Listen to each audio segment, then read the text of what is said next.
Good morning and जय Hind student. मेरा मैं सुनीता द्विवेदी और हिंदी टीचर। बच्चों, आज के वीडियो में हम व्याकरण से काल चैप्टर पढ़ेंगे। व्याकरण में काल चैप्टर पढ़ेंगे। तो बच्चों, सबसे पहले हम काल की परिभाषा पढ़ते हैं। क्रिया के जिस रूप से उसके करने या होने के समय का पता चले उसे काल कहते हैं। क्रिया के जिस रूप से उसके करने या होने के समय का पता चले उसे काल कहते हैं। काल के 3 भेद होते हैं। आइए पढ़ते हैं बेटा काल के भेद। काल के 3 भेद होते हैं: भूतकाल, वर्तमान काल और भविष्यत काल।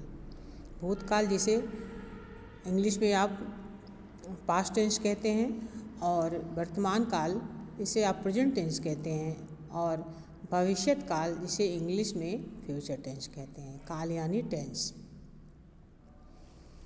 सबसे पहले हम भूतकाल की परिभाषा पढ़ते हैं बेटा। क्रिया का जो रूप उसका बीते हुए समय में, क्रिया का जो रूप उसका बीते हुए समय में होना सूचित करता है या बताता है, उसे भूतकाल कहते हैं। यानी जो हो चुका है, जो बीत चुका है, वही भूतकाल है। जैसे नौकरानी ने कपड़े धोए, उसने कपड़े धो दिया था, हैं, कपड़े धोए यानी कपड़े धोए थे, तो भूतकाल हो गया ना। जैसे रानी पढ़ रही थी। अच्छा, इसका वर्तमान काल में क्या होगा? रानी पढ़ रही है, और नौकरानी कपड़े धो रही है। माँ ने खाना खा लिया है, माँ खाना खा रही है। ये वर्तमान काल होगा। ठीक। भूतकाल में नौकरानी ने कपड़े धोए यानी धो चुकी है, और रानी पढ़ रही थी, हैं, और माँ ने खाना खा लिया था। ठीक है। तो इस तरह से बेटा ये तीनों वाक्य भूतकाल के उदाहरण हैं, क्योंकि इनमें क्रिया का बीते हुए समय में होने का बोध हो रहा है। ठीक है। तो ये आप भूतकाल हो गया। तो आइए हम पढ़ते हैं वर्तमान काल, प्रेजेंट टेंस।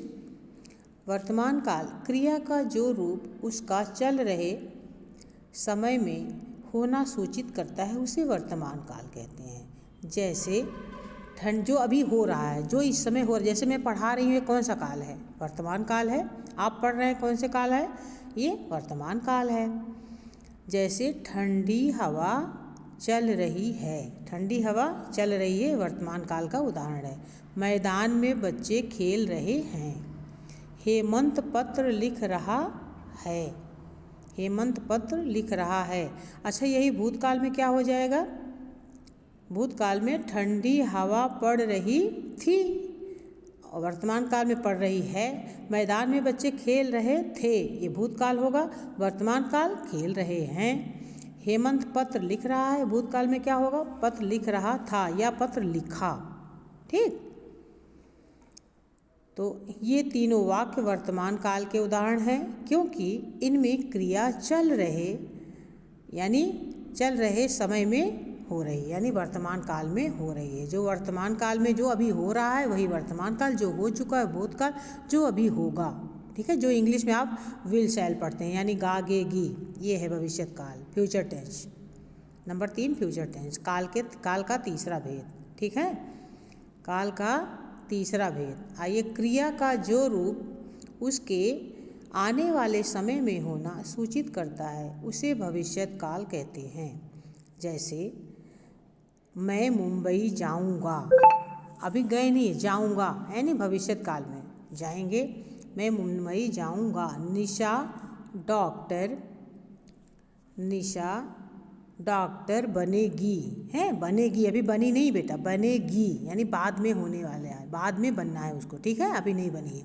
तो ये वो क्या हो गया? भविष्यत काल। मैं तुम्हें हिंदी सिखाऊंगा, है, सिखाऊंगा। गागेगी, देखिए सब में आ रहा है, तो ये क्या है? Future tense. मैं तुम्हें हिंदी सिखाऊंगा। तो ये तीनों वाक्य भविष्यत काल के उदाहरण हैं, क्योंकि इनमें क्रिया का आने वाले समय में होने का बोध हो रहा है, हुआ नहीं है, होने का बोध हो रहा है कि होगा। ठीक है। गागेगी, वही विल शैल जो लगाते हैं आप लोग इंग्लिश में। ठीक है। इस तरह से ये बेटा काल और काल के भेद उसके उदाहरण सहित मैंने आपको बताया। ओके, थैंक यू बच्चों।